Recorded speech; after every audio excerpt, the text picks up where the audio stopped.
Hello again, back on the car. That's the front chassis leg.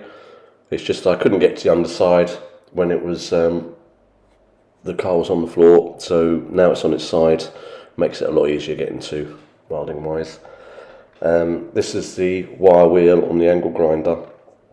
I'm just giving it a once over, trying to get any bits of rust off it, any flaky bits, any loose under seal, anything that just looks a bit worn and old. This is the underside of the driver's sill. I knew there was rust still in there from when I did the repairs on the inside. So yeah, I'll have to tackle that. I need to cut some more out of it. With a section like that, you want to do a bit at a time, because otherwise you lose the shape of it. This is just the chassis leg once it's been cleaned up. It's got the flaky rust off it. The grinding wheel's brilliant. It just removes everything.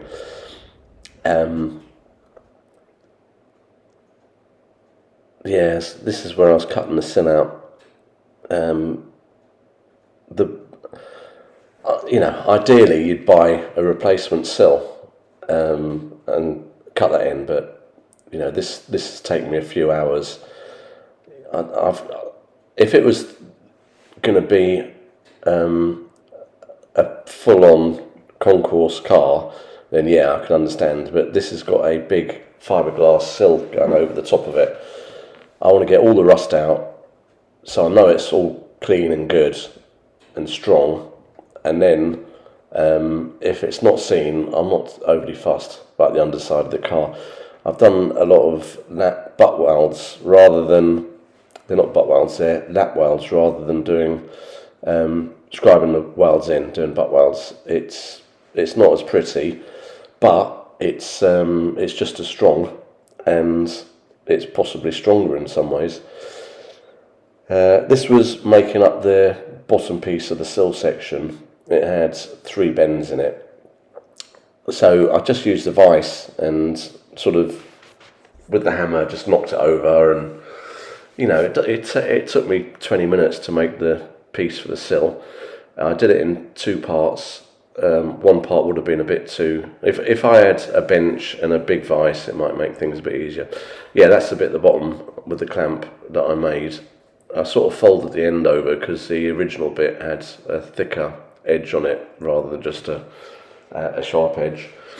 There is actually a bit inside the sill that supports where the clamp is for a jack. So when you want to jack it up, so I put the piece back in. I don't know if I showed it there. I might show it in a bit, to strengthen it, just to support the weight, so you can jack it up. Yeah, there it is in the middle. It's I just welded a new piece because it was rotten the bottom bit. This is after applying the crust to convert any rust that is in there. I even put it on the new bits I'd put on, just to put extra treatments onto it. So I like to do that before I put the primer on it. And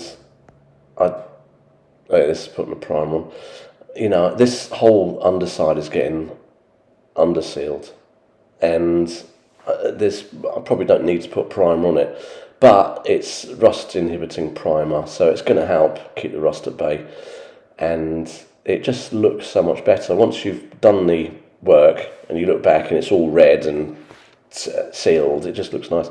This was weld through primer I sprayed in there. I've not really used weld through primer before, but I thought I'd give it a go. It all seemed to work okay, so I just sprayed it all.